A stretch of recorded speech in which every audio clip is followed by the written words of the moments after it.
Yes, sir. First, we have a list of pardons and commutations relating to events that occurred on January 6, 2021.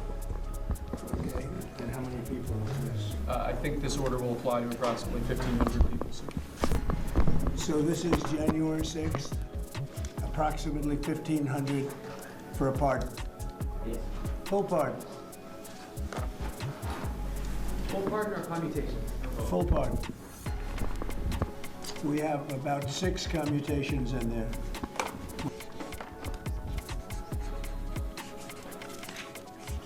So this is a big one.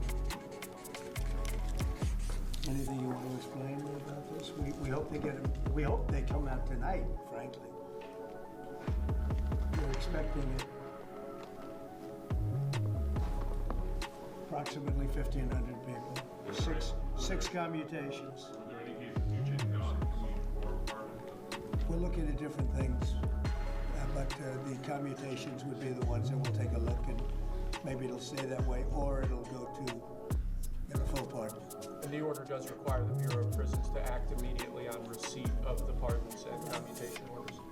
Sir, this is an Why don't executive... we get that down so they can get them going right now? Yes, sir. Releasing the first Capitol riot videos related to the major conspiracy case that involves the Proud Boys. In one video, you can see members of that group outside the Capitol discussing their moves. In another, you see them pushing into the building inside, some carrying makeshift weapons. CNN law enforcement correspondent Whitney Wild joins us now. This video crucially being used in court as evidence against one member of that group.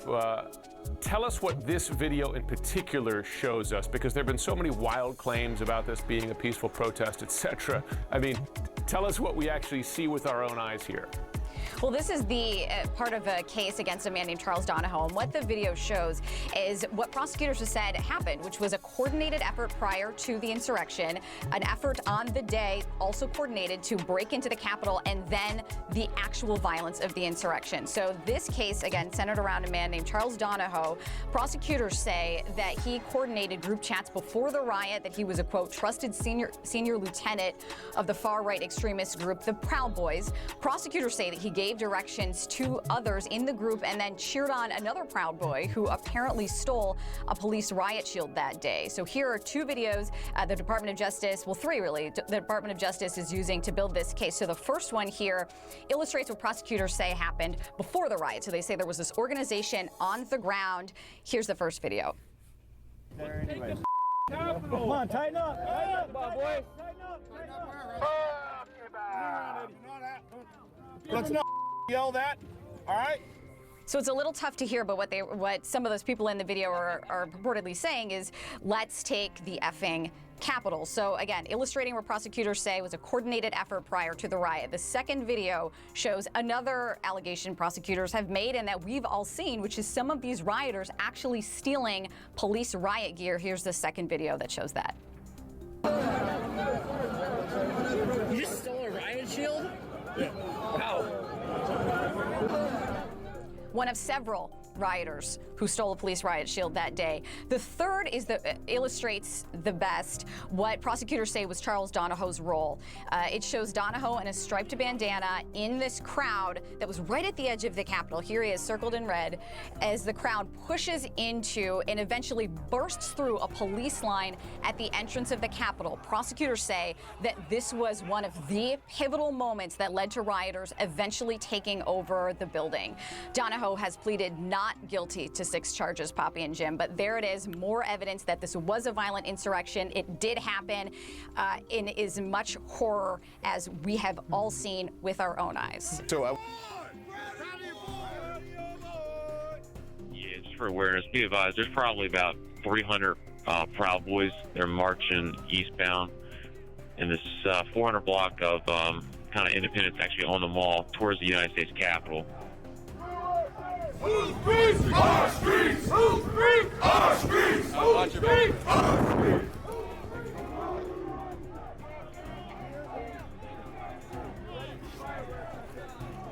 Won't hit you or hurt you. We are on your side. Don't make us go against you. Understand the side. Pick a side. These are our streets. 20 bucks a picture. Mike Pence is going to have to come through for us. And if he doesn't, that will be a sad day for our country. Because you'll never take back our country with weakness. You have to show strength and you have to be strong. Proud Boys, stand back and stand by.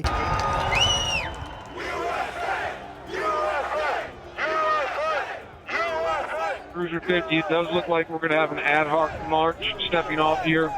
There's a crowd surge heading east. We love Trump! We love Trump! We love Trump! We love Trump! We love Trump! We love Trump! We love Trump!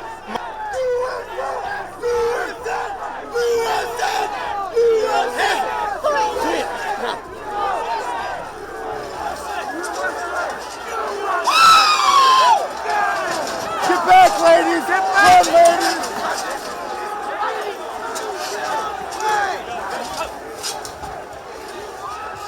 It's one priority. We just had protest. Peace circle. Preach the line.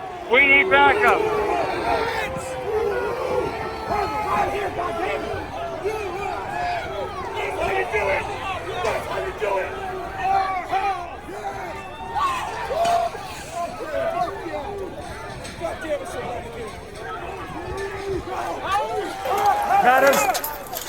We're going to give riot warnings as soon as the outright is here. We're going to give riot warnings.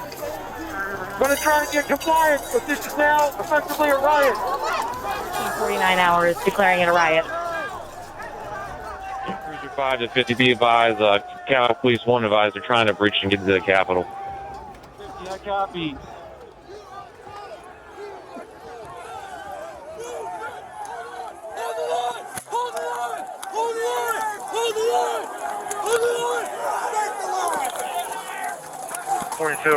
We're about 5 miles out. We're trying to make our way through all this.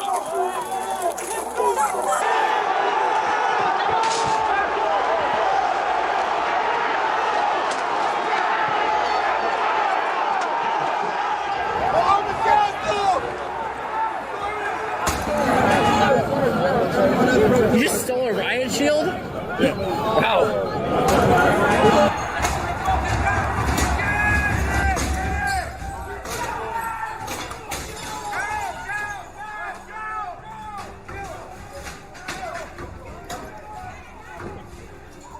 50, we have a breach of the Capitol! Breach of the Capitol to the upper level! Be advised, they're requesting additional resources on the east side as they've broken into that window and they're trying to kick it in.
We can't hold this, we're gonna get too many fucking people. Look at this fucking vantage point, man. We're fucked.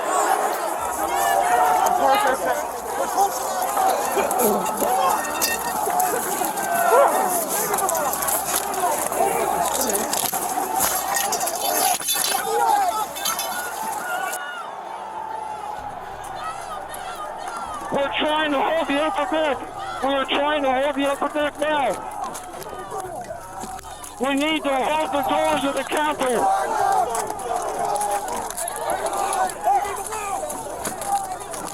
I need police support.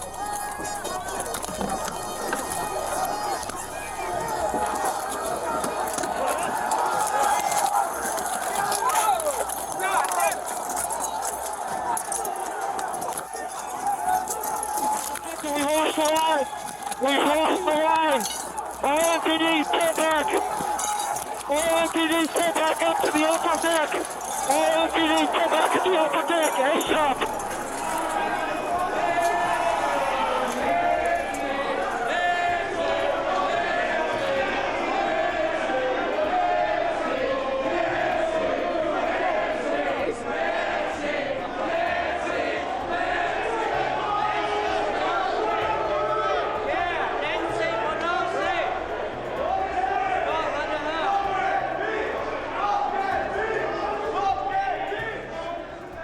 Cruiser 50, be advised that Capitol Police is going to start moving their resources inside. They're going to start the M4 officers first. Okay, H208 with 4 members. The door's barricaded. There's people flooded the hallways outside. We have no way out. Up to us people now, the American people. What are you ready to do? One more time. What are you ready to do? And whatever it takes, I'll lay my life down if it takes. Absolutely. That's why we showed up today.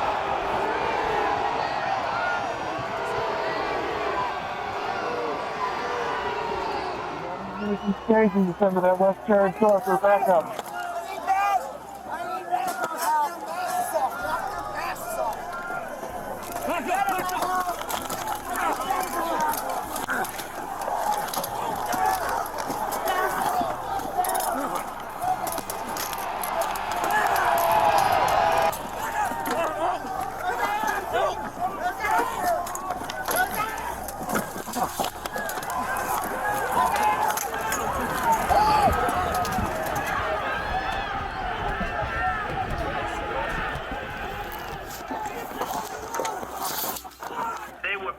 People. These were great people. The crowd was unbelievable. And I mentioned the word love, the love in the air. I've never seen anything like it. A North Carolina man and Proud Boys member will testify in a Capitol riot conspiracy case. Today, Charles Donahue became the first group leader to cooperate with the government's prosecution of the January 6th attack. Tonight, WCNC Charlotte's Indira Skiva shares what we know about his case. Out of the thousands of people who stormed the U.S. Capitol on January 6, 2021, the government is keenly focused on prosecuting those who helped coordinate the attack. North Carolina resident Charles Donahoe pleaded guilty to 1 count of conspiracy to obstruct an official proceeding and 1 count assaulting a federal officer. His plea is a big deal as he becomes the first local Proud Boy leader to flip and agree to help the government.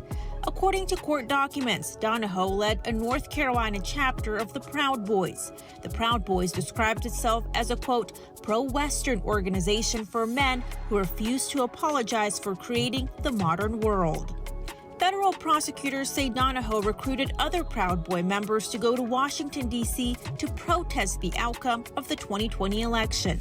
Donahoe, according to court documents, used encrypted messaging channels to communicate the plan, encouraging members to meet at the Capitol and hide their identity as members of the Proud Boys.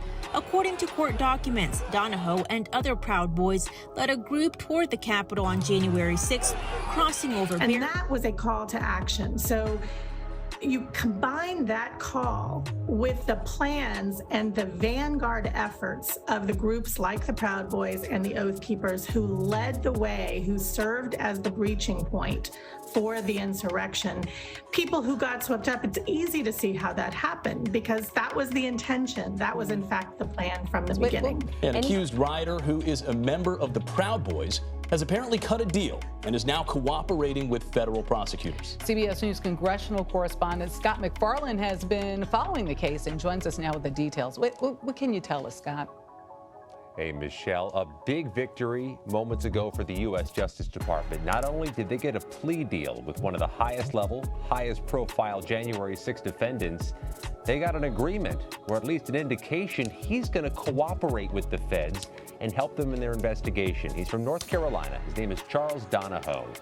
He's one of a group of accused Proud Boys who not only was part of the mob and the violence, according to prosecutors, January 6th, but was part of the planning before and the celebrating after. According to prosecutors, Charles Donahoe was one of approximately 100 Proud Boys who made that march from the White House past the Washington Monument to the Capitol that day and were an integral part of the unrest and the riot. What's more, they say Donahoe, 2 days before January 6th, had indications of possible planning and the possibility of a violent siege to block the transfer of power, and that when he returned from the Capitol after January 6th, he celebrated, including in messages.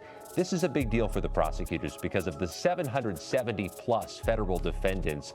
The epicenter of these prosecutions really are the accused far-right group members who were accused of coming to Washington that day with a plan of action, an expectation there could be a battle and violence. The Proud Boys are one of those groups. On The Capitol Oath Keepers. Hill, serious new charges against members of the far-right group Proud Boys, including the group's former leader, Enrique Tarrio. They're facing charges of sedition in connection with the January 6th attack on the Capitol. The attack was part of a broad and well-organized conspiracy. Late yesterday, the Justice Department announced the leader of the far-right Proud Boys, Enrique Tarrio, and 4 associates have been charged with seditious conspiracy for their alleged role in the attack on the Capitol.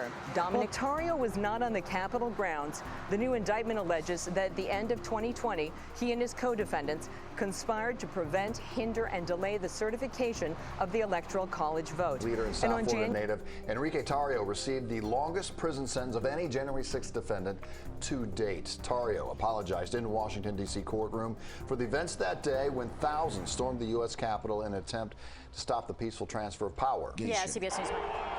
Tarrio was not in Washington that day, but prosecutors argue he was the primary organizer, leading the attack from a hotel in Baltimore. A prior arrest banned him from traveling to D.C. He was the leader in recruiting and directing the organized violence when the mob attacked the Capitol and tried to stop transfer of power. Tarrio's sentence was more lenient than the 33 years prosecutors wanted, but the judge did apply a terrorism enhancement. Lawyers for the 39-year-old insisted their client was a, quote, misguided patriot. During his hearing yesterday, Tarrio begged the judge to show mercy, saying how sorry he was for the events that occurred January 6th. But the judge highlighted this text message the ex-Proud Boys leader sent after crowds breached the Capitol, writing, quote, proud of my boys and my country.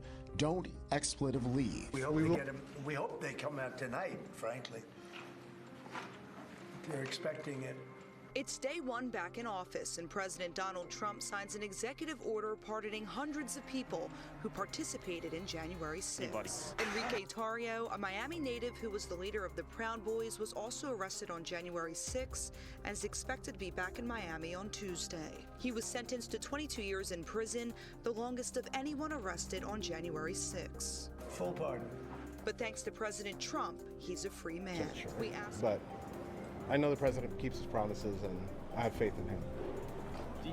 Were you surprised it went as far as it did? No, absolutely. Okay. I think. Are you still associate? What's your association at this point with Proud Boys?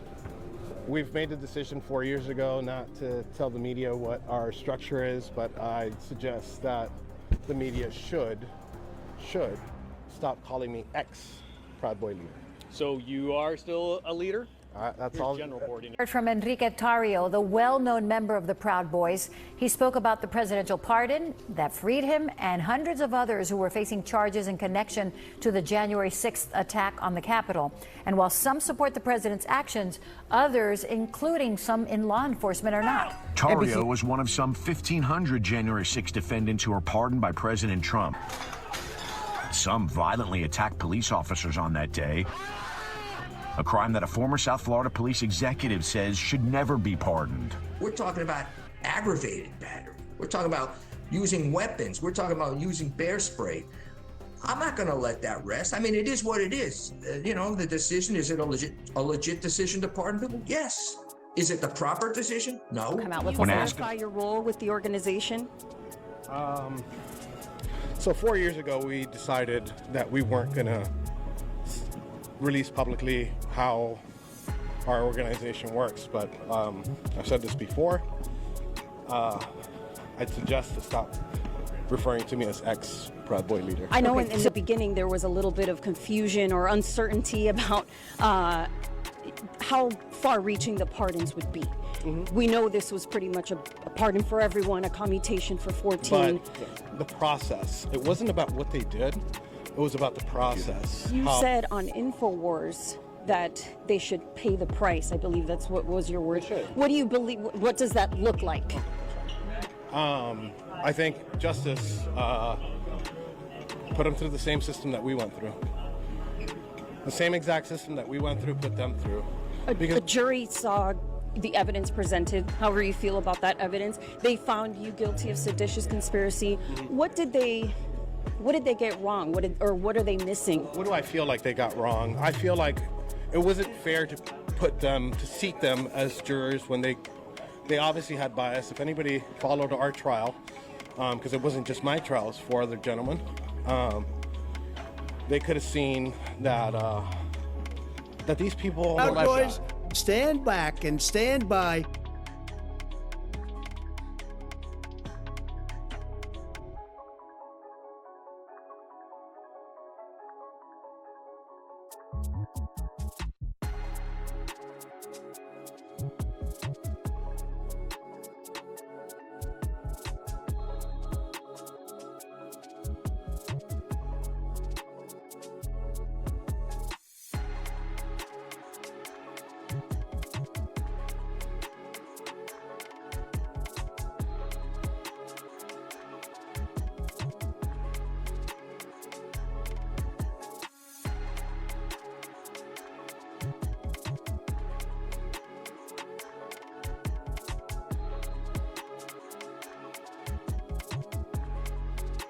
Proud Boys, stand back and stand by.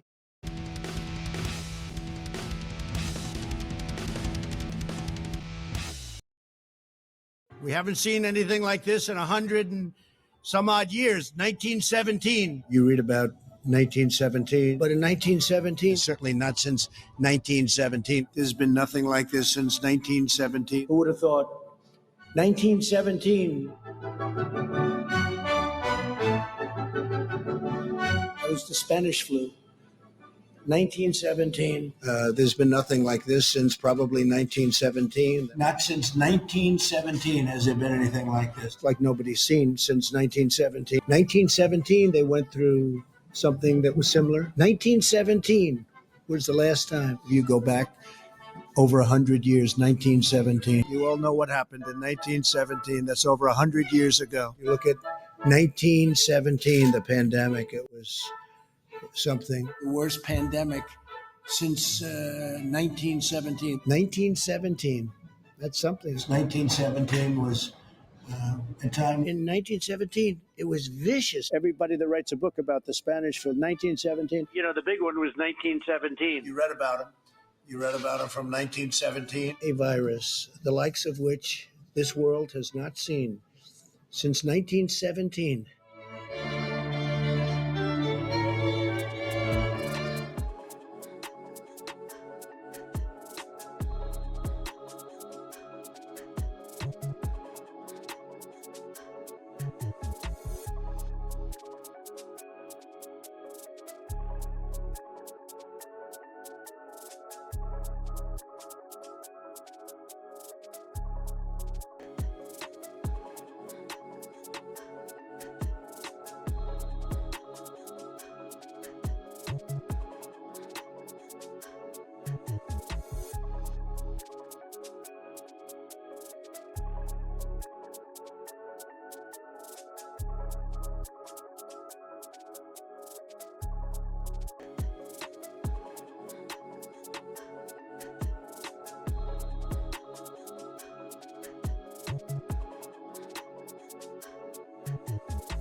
Look, if I were president, that would have never happened. You wouldn't have had Russia going into Ukraine.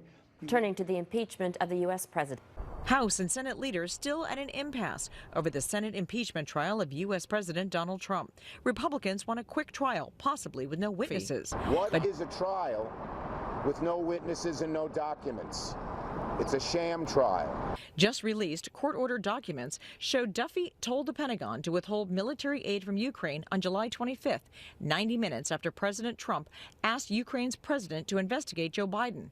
And Duffy told the Pentagon to keep it quiet. Duffy was subpoenaed by the House in October but refused to testify. Right? House Speaker You wouldn't have had the whole situation with Hamas and October 7th would have never happened because Iran. That it is time to officially recognize Jerusalem as the capital of Israel. I've judged this course of action to be in the best interests of the United States of America. That the American decision to move its embassy to Jerusalem and recognize Jerusalem as Israel's capital doesn't have much real-world impact. And that signal is something that causes many Palestinians to lose hope that their dream of a capital in East Jerusalem is one that can be realized with international support through a negotiated process. And therein, I think, lies the danger. Because when people lose hope that the diplomatic path will help them achieve their goals and dreams, then those who offer much more violent pathways have more to work with. You would have never had the worst evacuation anyone's ever seen, which is Afghanistan, which was the most embarrassing day in the history of our country. Many aspects, if you look at the Doha Agreement and what led up to that. When President Trump took office, there was more than 10,000 American troops in Afghanistan. He took it down to 2,500. He negotiated the release of 5,000 Taliban prisoners that were being held by the Ghani government without consultation with the Ghani government. He negotiated the Doha Agreement with the Taliban without the Ghani government in the room. And he all but froze the special immigrant visa program, which had been providing opportunities for some of our Afghan allies to get out of the country and to come back. So it was a general sense of degradation and neglect there. You know what else you wouldn't have had? You wouldn't have had inflation. We had record-setting inflation under Biden. It was a killer. And it's one of the reasons I won the election. But you may get it again with these tariffs, right? I mean, one CEO said to me, my input costs have already started to go up. I'm going to have to raise prices. In the meantime, guess what? Interest rates are down for the last 3-4 days at good levels. I mean, you know, when you add interest rates, you're talking about it's gone down.